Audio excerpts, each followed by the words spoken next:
Hey everyone, this is Charting Man Dan of TheChartGuys.com, and in today's video lesson, we're going to be looking at how to draw trend lines. It's a pretty basic concept, one of the fundamental concepts of technical analysis and charts, but if you are doing it incorrectly, it can certainly lead to misinformation and wrong signals, so we want to make sure we have it hammered down, and then once we have our style developed and we are confident drawing these trend lines, we can really do it in our sleep.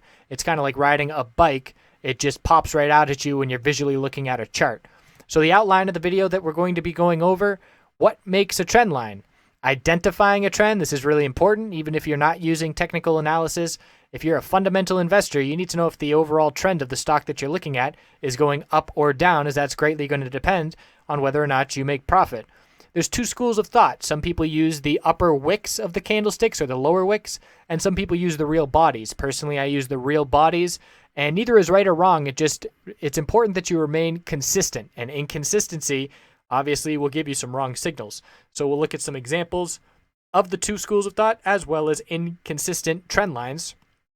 And then last and most important, what do trend lines tell us? How can we utilize this information to make more profitable trades and investments? They're going to tell us potential reversals, breakouts, and then all these patterns, flags, pennants, channels, triangles, they are all dependent on being able to draw accurate trend lines, and then being able to see clear patterns breaking out or forming are going to give us one step up on the herd, so to speak, which are not utilizing technical analysis and seeing all of this price action visually in front of us. So what makes a trend line? The prevailing direction of a trend is composed of either higher lows on an uptrend or lower highs on a downtrend. Seems like a pretty fundamental basic concept. We'll look at some examples of that. But in terms of the trend line, you obviously need at least 2 points to be able to draw a trend line, but that's not enough in terms of having a valid trend line. 3 touches is the bare minimum needed for it to be valid. Doesn't mean you can't draw a trend line with only 2 touches, but that just means you don't put too much weight into it being an accurate trend line until you get that 3rd touch. And the more touches you get, the more valid the trend line is, and the more confident you can be. If you have a trend line that has played out over the past 2 years and it's touched that trend line 15 times, you know that the odds are more likely than not that the next time it comes down to that trend line, it will likely hold it again, just like it has done many times in the past. So let's get into some examples. This is a very visually dependent topic, so we're going to go over all kinds of examples of everything we just talked about. So this is gold on the hourly time frame, and we're going to be looking at what constitutes a downtrend, and it's the lower lows. Lower highs and lower lows. So there doesn't always have to be lower lows, and we'll look at a couple examples. A descending triangle pattern has a horizontal base and then lower highs as the price gets tighter and tighter. So we'll look at those examples, but lower highs and lower lows is the basic fundamental of what a downtrend is. And just think of stairs. If you're going upstairs, higher lows, higher highs, and downstairs is the opposite, lower highs and lower lows. So drawing a trend line, this is me using real bodies. So I'm picking a point to start that trend line at, and picking your point really becomes with practice, because if I were to start this trend line up back here, it would not be a good trend line because I would only be able to hit 1 point. So let's do some examples here. If I were to draw the trend line from, let's say, the highest price that was hit here, I would use that real body of the candlestick and I would get that one trend line. And when I'm drawing trend lines with the real body of the candlestick, I'm ensuring that no candlestick is closing above my downtrend line. So you can see this candlestick is poking out above it, but the close of that red candlestick is all the way down here. I'm making sure that the green candlestick closed right at my resistance line and then the price rejected. So I wouldn't want to draw my trend line here just because it hits twice and then the price action is all the way down there. I want to be where the action is at.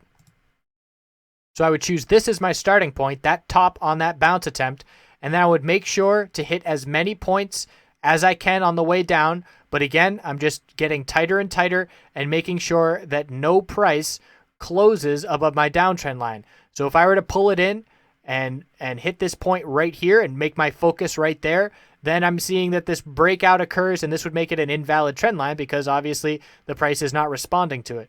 So I want to give a little bit more wiggle room, and again, make sure that no hourly candlesticks are closing above my downtrend line.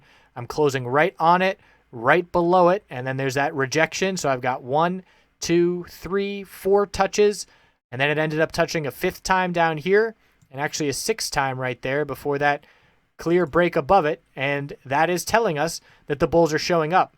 So every time we rejected, another lower low followed through with it. Now that we have broken this downtrend line, that could be a bullish entry signal because we are seeing that the price is no longer rejecting from that level.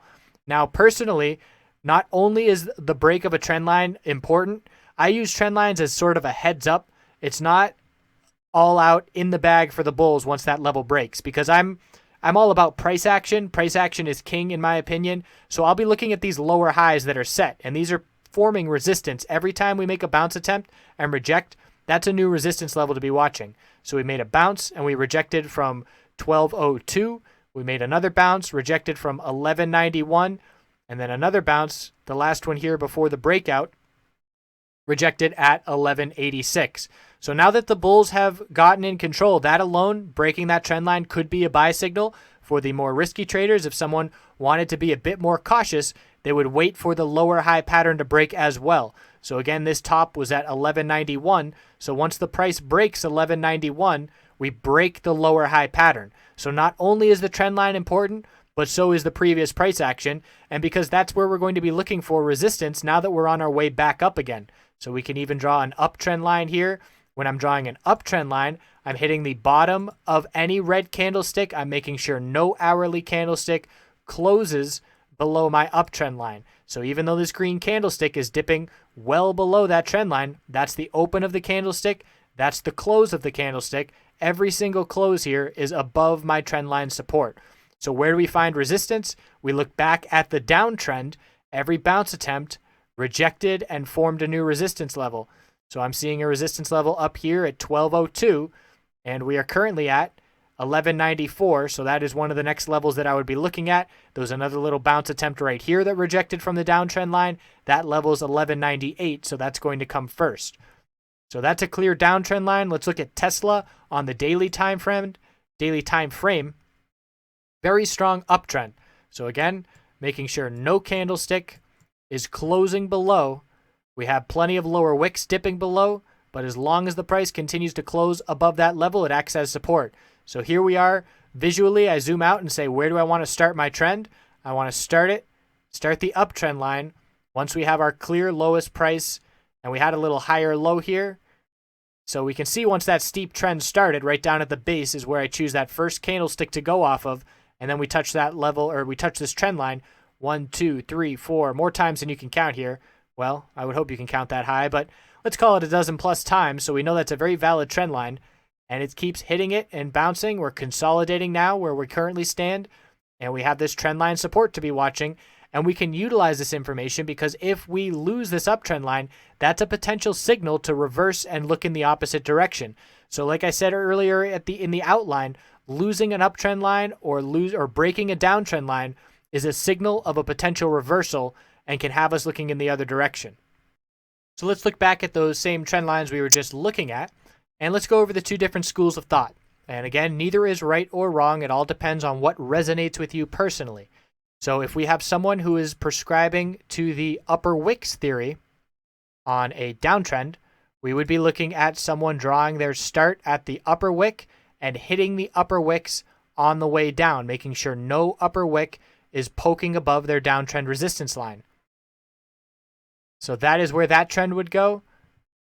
And personally, why I don't like this is because technical analysis is not an exact science.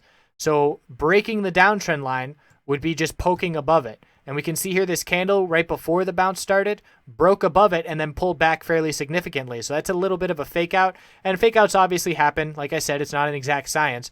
But I like the real bodies of the candlestick because that makes the bulls in this scenario prove to me that they have the strength to not only break above, but to close the candlestick above that downtrend resistance line.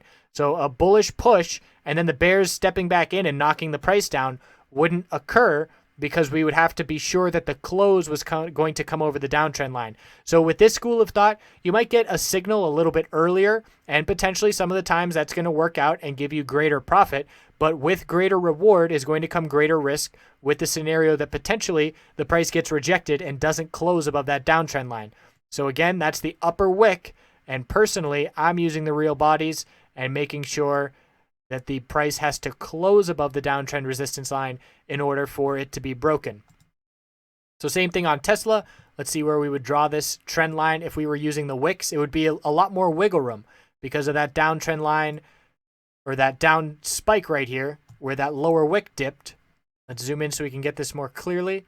So hitting and making sure that no lower wicks are dipping below the price. We've got multiple touches here. And again, that gives a lot more wiggle room. We could pull back multiple days before we touch this trend line.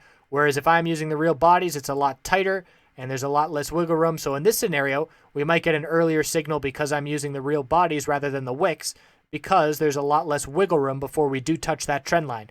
So again, there is no right or wrong answer. I suggest playing around with both, seeing which you like better. I'm not saying I'm right and everybody else is wrong that does it the other way, but this is just what has resonated with me over the years as what I find to be more accurate and a more strong signal at looking at a break of trends.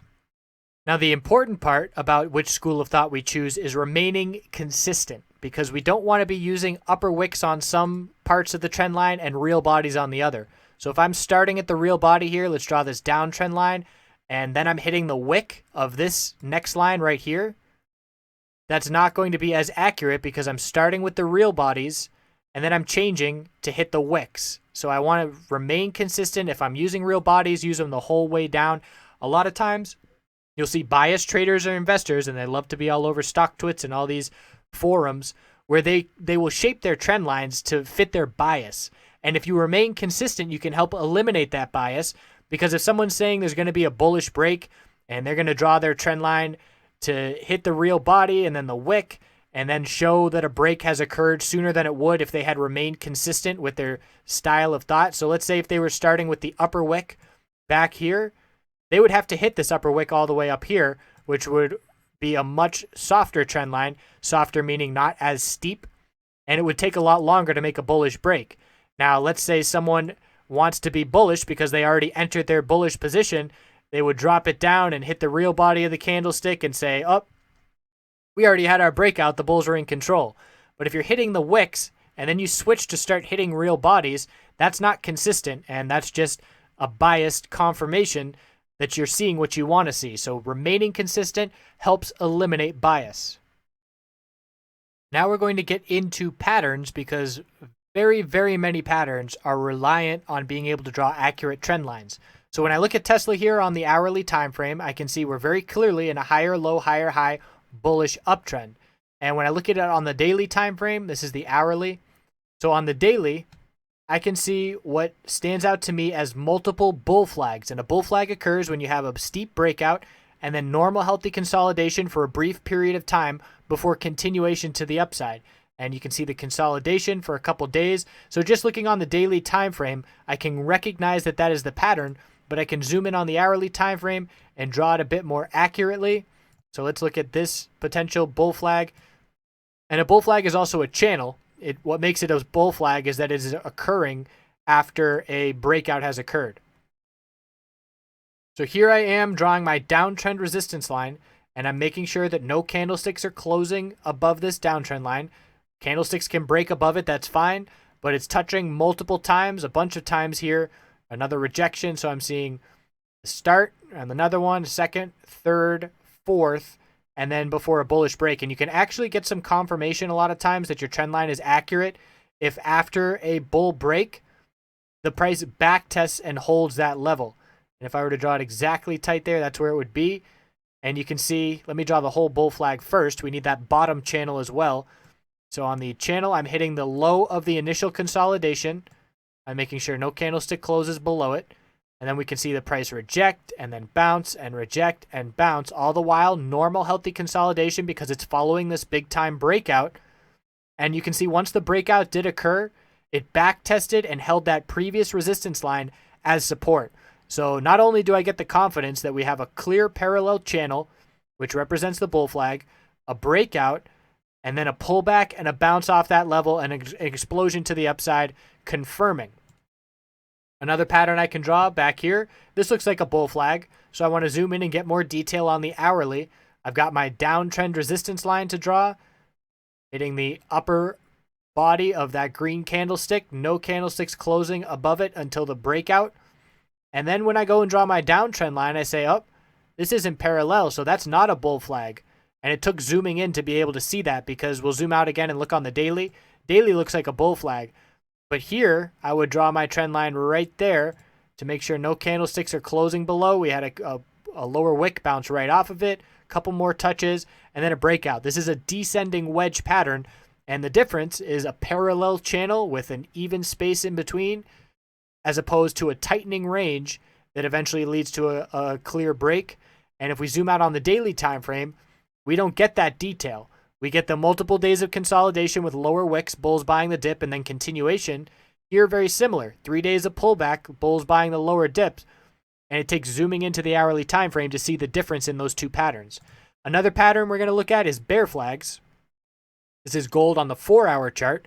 So I just did those bull flags, and this is the opposite. It comes after a dump, it's a weak bounce attempt, and it leads to continuation to the downside. So I can see the stair-step pattern, lower highs and lower lows. So I draw, let's actually zoom in here a little bit more so we can see more clearly.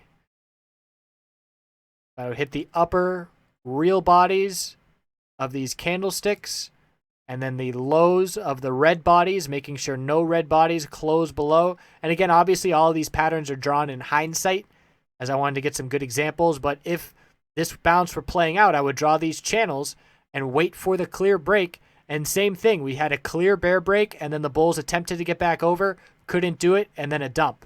And then we had another bear flag down here, parallel channel hitting the real bodies of the candlesticks, making sure no red candlesticks close below. And that bear break occurred right here on this candlestick and then led to a dump. So these patterns are all about drawing trend lines on different time frames, being able to recognize the price action, constricting ranges leading to downside. So recognizing patterns is obviously important, but being able to draw the trend lines that allow you to recognize the patterns just as equally as important. Let's look at a couple more here. We're going to look at a pennant and a triangle. Here we have the biotech sector on the weekly time frame. So as you can tell, these patterns are all different time frames all over the place. And on the weekly time frame, just visually, what stands out to me here is a tightening pattern where we have a clear higher low pattern. So I know that the bulls are in a nice uptrend, but I see that recently we also have a lower high pattern starting as well. So we're in an uptrend, but we're seeing some lower highs. And I would draw things to see a bit more clearly what's going on. So originally we had a nice strong uptrend line here, but that had broken. So wouldn't want to draw it from there just because the price had gotten below that level. So I would draw it a little bit closer. And we've got 1, 2, there's our third touch. So I'm hitting the real body down here on that big drop that broke that other trend line I just drew. We're hitting it again and then hitting it a third time. And I can see this clear lower high pattern. So again, I might be playing around. Draw as much as you want, and you can always adjust things. So if I were to draw a trend line here, that's a valid trend line.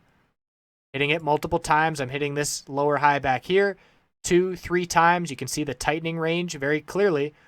But I can make it even tighter by using the more recent price action and using this recent high, highest price we saw on the bounce, using that real body of the candlestick and drawing it right there. So this is going to give me a breakout sooner. And let's just compare it to that other trend line again. We would have, again, a valid trend line, but it wouldn't give us we have all this space here. This one that I just drew is tighter and is going to give us a signal sooner. So we bounced off it 3 times. We rejected from it 3 times. This is a very important pattern that's going to break in the next 3 weeks. And that's the other thing that these trend lines and these patterns can give you. They can give you time frame. I know that this pattern is going to break in 3 weeks at the latest, because there's really just not going to physically be space for the price to remain in this tight channel once these candlesticks begin forming for the next couple of weeks.